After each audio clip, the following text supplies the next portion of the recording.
Este video número 56 vamos a dedicarlo a la taquicardia por complejos anchos, a todas las taquicardias por complejos anchos, a su diagnóstico diferencial y vamos a hacer un énfasis muy especial pues en la taquicardia ventricular. Básicamente, cuando nosotros tenemos una taquicardia cuyos complejos QRS duran más de 120 milisegundos, y ojo, en la derivación donde se vean más anchos, porque puede haber derivaciones donde el QRS tenga una porción isodifásica, entonces ya no se ven tan anchos, pero en la derivación donde se vean más anchos, si esa duración es mayor de 120 milisegundos, más de 3 cuadritos, como acá que son 4 cuadritos, entonces decimos que tenemos una taquicardia por complejos anchos. Y en general, aunque uno no quiere ser dogmático, pero en general, son 4 las razones o las causas posibles de una taquicardia por complejos anchos. La primera, y la que habría que asumir en aras de la seguridad del paciente cuando no hay una taquicardia por complejos anchos, debería por lo menos asumir primero que se trata de una taquicardia ventricular o por lo menos descartarla, ¿correcto? La segunda razón, y en la que habría que diferenciar la taquicardia con complejos anchos o con la que habría que diferenciarla, es con una taquicardia supraventricular que se conduce hacia los ventrículos con aberrancia. Esa aberrancia ya la habíamos insinuado en videos anteriores. Esa aberrancia puede ser previa o preexistente porque el paciente tiene un bloqueo de rama fijo, que lo tenía antes de tener la taquicardia, luego los complejos QRS de esa taquicardia serán anchos, o la verdadera aberrancia funcional, que es aquella dependiente de la taquicardia, de la frecuencia de la taquicardia. Esta es la segunda causa de taquicardia por complejos anchos, taquicardia supraventricular con aberrancia. La tercera causa es la taquicardia por reentrada o reciprocante auriculoventricular antidrómica a través de un haz de Kent o de una vía anómala. Antidrómica porque se conduce la taquicardia en el sentido auriculoventricular a través del haz anómalo y se devuelven los impulsos por el sistema especializado normal de conducción. Tercera causa, ya hemos visto sus características electrocardiográficas. Y la cuarta, cuyo diagnóstico va más allá de los objetivos de este curso, se llaman las taquicardias por marcapasos o artificial circus movement taquicardia, que son taquicardias por complejos anchos en los cuales participa un electrodo de marcapasos y a veces la espiga pequeñita que hay antes de cada QRS de marcapaso, pues no se ve bien en los electrodos bipolares y puede confundirse. Sin embargo, las más importantes son estas tres y a las que nos vamos a dedicar: a la taquicardia ventricular, a diferenciarla más adelante de la taquicardia supraventricular con aberrancia y de la taquicardia antidrómica del Wolf. En esta primera parte de este video vamos a pensar un ratico en lo que es la taquicardia ventricular. Pues bien, la taquicardia ventricular se presenta cuando en algún lugar del sistema especializado de conducción ventricular o del Purkinje ventricular hay aumento del automatismo o, lo más frecuente, una reentrada localizada secundaria usualmente a fibrosis en el área del Purkinje o a isquemia aguda, pero cuando hay una reentrada localizada que se esparce hacia el resto de los ventrículos, pues tendremos una taquicardia ventricular, que usualmente tendrá una morfología de QRS en la cual todos los QRS son similares debido a que es un solo punto el origen de esta taquicardia. Se acepta en la literatura que cuando uno tiene más de 3 extrasístoles ventriculares consecutivas ya tiene el diagnóstico de taquicardia ventricular, ¿correcto? Si esa taquicardia ventricular dura más de 30 segundos, entonces la llamamos taquicardia ventricular sostenida en contraposición a la taquicardia ventricular que dura menos de 30 segundos, que se llama no sostenida. Algunos autores dicen, yo no lo comparto mucho, pero algunos autores dicen que cuando la taquicardia ventricular dura menos de 30 segundos, pero se asocia a compromiso hemodinámico, pues entonces también es sostenida. Yo no creo que eso sea bien correcto, es un asunto semántico, pero si una taquicardia no dura más de 30 segundos, pues para mí es no sostenida, ¿correcto? También hay taquicardias monomórficas, le decimos a estas, en las cuales los QRS son todos prácticamente iguales. Y esas monomórficas son para diferenciarlas de las polimórficas, en las cuales el QRS es muy irregular. Pero más que ser irregular, lo que uno trataría de identificar es morfologías diferentes de QRS que sugieran que no es un solo foco el responsable de la taquicardia, sino que podrían ser varios. Por ejemplo, haber otro en este lugar aquí, o eventualmente otro por aquí, 2 o 3 focos. Es más grave tener una taquicardia polimórfica que una taquicardia ventricular monomórfica. Y también existe la taquicardia de puntas torcidas o torsade de Pointes, que es un término francés para una taquicardia ventricular muy bonita, en la cual la punta de la taquicardia va haciendo como esta figura, como de una peineta invertida. Y esta se llama taquicardia con torsade de Pointes, que se asocia mucho a los síndromes de QT largo, y eso los vamos a ver después en las canalopatías. Por ahora vamos diciendo que esta es la definición de taquicardia ventricular, que hay unas que son polimórficas y que hay otras que son de puntas torcidas y que hay unas que son monomórficas. Cuando uno está hablando de taquicardia ventricular, suele haber como una secuencia en la cual después sigue el flóter y luego la fibrilación ventricular, que trata de, dijéramos, definir como mayor gravedad o mayor peligrosidad de cada una de las arritmias. Entonces aquí tenemos una taquicardia ventricular monomórfica y suele decírsele flóter ventricular cuando la frecuencia de la taquicardia es mayor de 250 y generalmente cuando hay algo de polimorfismo asociado, no todos los QRS son iguales.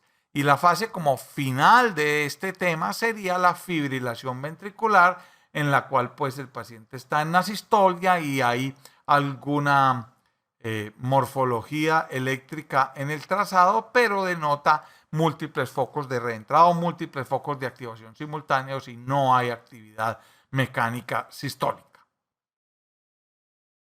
Hay un tema en la taquicardia ventricular que tenemos que entender y no es tan complejo. Es el tema de la disociación AB, los latidos de captura y los latidos de fusión. Imaginémonos un foco acá en este sitio produciendo pues una taquicardia ventricular, dijéramos, monomórfica, ¿correcto? Resulta de que el hecho de que el ventrículo esté acá con una taquicardia ventricular,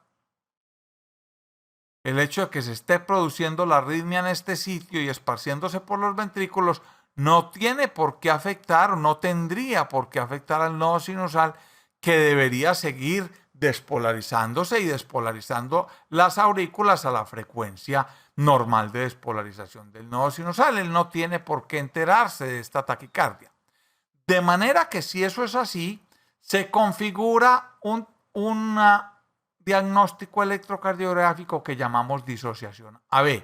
Es decir, las ondas P deberán producirse a la frecuencia que normalmente se producen y las ondas o los complejos QRS de la taquicardia pues se producirán a su propia frecuencia y de manera independiente. A eso lo llamamos disociación auriculoventricular. También sucede que en ocasiones, y debido a este hecho de que el nodo sinusal pues es independiente o no tiene por qué enterarse de lo que está pasando con la taquicardia, es posible que algún latido sinusal en determinado momento logre cruzar el nodo AB y encontrar el tejido ventricular despolarizable. Ya ha pasado su periodo refractario y no ha sucedido el siguiente ciclo de la taquicardia, y es posible que ocasionalmente el nodo sinusal logre capturar toda la masa ventricular debido a digamos, al timing de la frecuencia de la taquicardia versus la frecuencia de los latidos sinusales, ¿correcto? Entonces, cuando eso sucede, cuando el nodo sinusal es capaz de atravesar por todas partes y despolarizar incluso los ventrículos, tendríamos un latido de captura, ¿correcto? El nodo sinusal logró capturar toda la masa ventricular, dijéramos que aprovechó un momento del ciclo de la taquicardia en la cual todas las células del sistema especializado de conducción y de los ventrículos estaban despolarizadas. Con mayor frecuencia todavía sucede que un latido sinusal logra despolarizar parte del tejido ventricular y allí se encuentra con el frente de despolarización de la taquicardia. Entonces tendremos los famosos latidos de fusión. En los latidos de fusión, que ya uno puede imaginarse que no son ni tan anchos como los de la taquicardia, ni tan estrechos como los de el ritmo sinusal, dijéramos que son intermedios en su duración, representan que parte de la masa ventricular se despolarizó dependiente de la taquicardia y otra parte de la masa ventricular se despolarizó de cuenta del nodo sinusal. Estos son los famosos latidos de fusión. Y miremos este diagrama de escalera que nos lo va a explicar muy bien. Acá tenemos una taquicardia ventricular evidente, monomórfica, taquicardia por complejos anchos que duran más de 120 milisegundos, ¿correcto? Si analizamos la secuencia de activación, vamos a ver que aquí hay una onda P que conduce hacia la aurícula, aquí hay una onda P que conduce también y despolariza la aurícula, pero que no se ve en el electrocardiograma de superficie porque acontece o sucede simultáneamente con la despolarización ventricular de la taquicardia, ¿correcto? Entonces no la vemos. Acá hay otra onda P, acá sería la otra onda P siguiente, de acuerdo a esta frecuencia, está en el QRS, acá tenemos otra onda P, aquí esta onda P deforma el electrocardiograma en este punto, acá está la onda P. Fíjense que se puede observar en este trazado de manera muy evidente la frecuencia de despolarización auricular dependiente del nodo sinusal y completamente independiente de la taquicardia, y eso nos hace el diagnóstico de disociación AB. ¿Correcto? Ahora, miremos uno por uno los latidos y verá qué interesante. Este latido viene y conduce, despolariza la aurícula, esta es la onda P. Acá tenemos que tiene un intervalo PR normal y llega hasta el ventrículo y alcanza a capturar parte de la masa ventricular. El resto de la masa ventricular viene desde el foco de la taquicardia y tenemos un complejo QRS que no es ni tan ancho como el de la taquicardia, ni tan estrechito como este que sería el del latido sinusal normal. Este es un latido intermedio que llamamos un latido de fusión.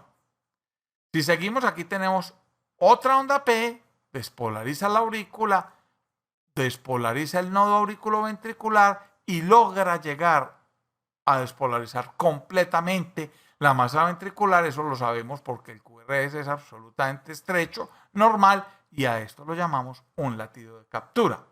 Luego no vuelven a haber ninguna capturas durante todo el resto del trazado ni latidos de fusión porque la taquicardia domina todo el electrocardiograma. Esto es la característica electrocardiográfica típica de la taquicardia ventricular. Disociación, taquicardia por complejos anchos, disociación auriculoventricular, que entre otras cosas hace el diagnóstico de taquicardia ventricular, y la presencia ocasional de latidos de captura y latidos de fusión. Bueno, vamos ahora a mirar cómo se hace el diagnóstico diferencial de las taquicardias por complejos anchos. Habíamos dicho al principio que cuando uno tenía una taquicardia por complejos anchos, pues los diagnósticos posibles eran taquicardia ventricular y taquicardia supraventricular con aberrancia, los dos principales que había que diferenciar. También puede ser una taquicardia por reentrada antidrómica en un as anómalo o en un as de Kent, ¿correcto? Muy bien, ¿cómo se hace el diagnóstico diferencial? Eso tiene una importancia fundamental. La realidad es que el diagnóstico diferencial, el poder establecer si una taquicardia por complejos anchos es una taquicardia ventricular o es otra taquicardia supraventricular, bien sea esta o esta, es de suma importancia y todos los médicos viven medio locos tratando de establecer este diagnóstico. Y la razón es muy simple. Si uno se equivoca en la sala de urgencias y dice que una taquicardia es supraventricular, conducida con una aberrancia, o dice que es una taquicardia antidrómica en un Wolf y resulta ser una taquicardia ventricular, puede causarle un muy importante daño al paciente porque el tratamiento de la taquicardia ventricular es muy distinto al tratamiento de una taquicardia supraventricular que se conduce con aberrancia. No solo es muy distinto, sino que el tratar una taquicardia ventricular como si fuese una taquicardia supraventricular puede empeorar seriamente la condición clínica del paciente e incluso puede causar la muerte del enfermo. De manera que esa es la importancia de este tema. Ahora bien, a la hora de hacer este diagnóstico diferencial, bien pueda, preocúpese porque esto es muy decepcionante. ¿Y por qué es muy decepcionante? Porque los signos electrocardiográficos que nos aseguran o que nos tratan de identificar una taquicardia supraventricular y descartar la taquicardia ventricular son poco sensibles, poco específicos y muchas veces con valor predictivo muy pobre. De manera que el consejo ante esto es, si usted no está seguro, mejor considere que se trata de una taquicardia ventricular y resuelva el problema en ese sentido. Yo ya he dicho mucho esto, pero yo creo que vale la pena repetirlo. Hay características clínicas que pueden ayudar al diagnóstico diferencial. No es lo mismo una taquicardia por complejos anchos en un señor de 74 años que tuvo un infarto del miocardio 3 meses antes a una mujer de 17 años que está con palpitaciones en urgencias. No es lo mismo. Sin embargo, hay que recalcar que esto que estamos haciendo acá es un curso de electrocardiografía, no de cardiología clínica, y por eso lo que vamos es a tratar de entender y comprender los mecanismos electrocardiográficos para hacer el diagnóstico diferencial de la taquicardia por complejos anchos. Pantalla oscura para decirles que mucho se ha escrito al respecto de esto, mucha investigación, muchos años, muchos criterios, muchos anecdóticos, muchos bien estudiados, pero nosotros vamos a tratar de utilizar el algoritmo de Brugada para este diagnóstico o para que nos ayude a hacer el diagnóstico diferencial de la taquicardia por complejos anchos. Y este algoritmo voy a resumírselos brevemente. Lo primero que uno hace es preguntarse si hay ausencia de complejo RS en todas las derivaciones precordiales. ¿Qué quiere decir eso? Esto es ausencia de R de cualquier tipo en las derivaciones precordiales. Es decir, solamente hay un QS o eventualmente un gran Q con una pequeña R o una R monofásica. Cuando hay ausencia de RS en todas las precordiales, como en este caso de acá, entonces, si eso sucede así, correcto, si la respuesta es sí, decimos que tenemos taquicardia ventricular con una sensibilidad que no es muy alta, pero la especificidad es del 100%. Es decir, si hay ausencia de RS en todas las precordiales, o sea, si hay solamente un QS o un QR o una R monofásica, entonces uno puede decir que es taquicardia ventricular. Lo que pasa es que eso nos ayuda más bien poco, porque lo que nosotros queremos saber es esto que está aquí a lo último. Nosotros queremos saber si se trata de una taquicardia supraventricular, porque por default nosotros decimos que es taquicardia ventricular y si no estamos seguros la tratamos así. De manera que si hay ausencia de RS en todas las precordiales, pues lo que va a pasar es que decimos con mucha certeza que se trata de una taquicardia. Si esto no sucede, entonces pasamos a preguntarnos si el intervalo que hay entre la R a la S es mayor de 100 milisegundos en cualquier derivación precordial. Míralo acá, desde que comienza el QRS hasta donde está la parte más bajita, el nadir de la onda S. Aquí está, mide 160 milisegundos. Aquí abajo en este caso mide 70 milisegundos desde que empieza el QRS hasta la parte más profunda de la S. Si ese intervalo es mayor de 100 milisegundos en cualquier derivación precordial, entonces tenemos mayor sensibilidad para el diagnóstico de taquicardia ventricular, pero la especificidad baja al 98%. Luego nos preguntamos si hay disociación AB y si es así, pues diagnosticamos con mucha mayor sensibilidad taquicardia ventricular y la especificidad sigue siendo buena. Y en caso de que la respuesta siga siendo no, entonces nos fijamos si hay criterios morfológicos de taquicardia ventricular tanto en B1 o B2 como en B6. Si eso sí sucede, entonces podemos hacer un diagnóstico de taquicardia ventricular con mucha sensibilidad y con una muy aceptable especificidad. En caso contrario, diremos que se trata de una taquicardia supraventricular. Mire, lo que yo quiero que entiendan es que este algoritmo de Brugada es un algoritmo para diagnosticar taquicardia ventricular. ¿Correcto? No está pensado para diagnosticar la taquicardia supraventricular, que es lo que nos interesa. Ahora, si uno diagnostica taquicardia ventricular, ha avanzado, pero no ha avanzado tanto como lo consideraría aceptable mi criterio personal. De todas maneras, en este tercer punto preguntábamos si había criterios morfológicos de taquicardia ventricular presentes, tanto en B1 y B2 como en B6. ¿Cuáles son esos criterios morfológicos? Pues yo tengo obligación de mostrárselos. Y aquí los tienen. Vamos a ver los criterios morfológicos para taquicardia ventricular cuando hay morfología de bloqueo de rama derecha. Es decir, cuando el QRS es predominantemente negativo en B1, ¿correcto? ¿Cuáles son los criterios morfológicos que sugieren taquicardia ventricular cuando hay esta morfología?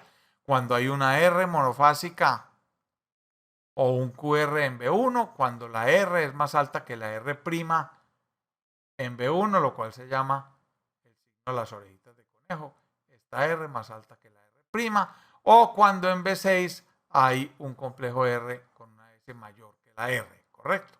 En B6. Esos son criterios para taquicardia ventricular, cuando hay morfología de bloqueo de rama derecha en la taquicardia. ¿Y cuáles son los criterios para taquicardia ventricular cuando la morfología es de bloqueo de rama izquierda? Es decir, cuando el QRS es predominantemente positivo en B1. Pues cuando la R inicial es mayor de 30 milisegundos en B1 o B2, esta distancia de la R inicial. Segundo, cuando la rama descendente de la S es mellada en B1 o B2, aquí así. Esta S mellada. O cuando hay más de 60 milisegundos al nadir de la S o del QS en B1 o B2, es decir, de aquí hasta acá, más de 60 milisegundos. Entonces diríamos que es sugestivo de taquicardia ventricular cuando la arritmia tiene morfología de bloqueo de rama izquierda. También cuando hay una Q o un solo QS en B6. Esos son los criterios morfológicos que acomodan en esta parte del algoritmo que tenemos acá, en este sitio. ¿Correcto? Muy bien. Esto. Por supuesto, parece más enredado de la cuenta y yo vuelvo a decirles, cuando no lo tengan claro, entonces piensen en taquicardia ventricular. Miremos, sin embargo, otra cosita que hay muy moderna y que uno pues tiene la obligación de contarles. Se trata de lo que se llama el criterio ultra simple por lo mega sencillo de Brugada, publicado en el 2010, que no fue publicado solamente por Brugada, sino realmente por nosotros. Aquí está el principal autor del trabajo, nuestro buen amigo y compañero, el doctor Luis Fernando Pava, el doctor Pablo Perazafán, la doctora Marisol Badiel de Electrofisiología. Aquí estamos nosotros, correcto. Esto lo publicamos en el 2010, pero dijéramos que el soporte de Brugada para este criterio diagnóstico pues, permitió su publicación más fácil en esta revista en el 2010. ¿Y cuál fue la idea? La idea era tratar de establecer o de medir la duración desde el comienzo del QRS hasta el momento en que hubiera cualquier cambio de polaridad del QRS en D2, es decir, hasta el nadir de la Q o al pico de la R en D2. Y si ese tiempo es mayor de 50 milisegundos, nosotros encontramos que eso es muy sugestivo de taquicardia ventricular. Miremos acá la imagen del tiempo que tratamos de medir, desde el comienzo del QRS, que creemos que es aquí, hasta el primer cambio de polaridad de ese QRS.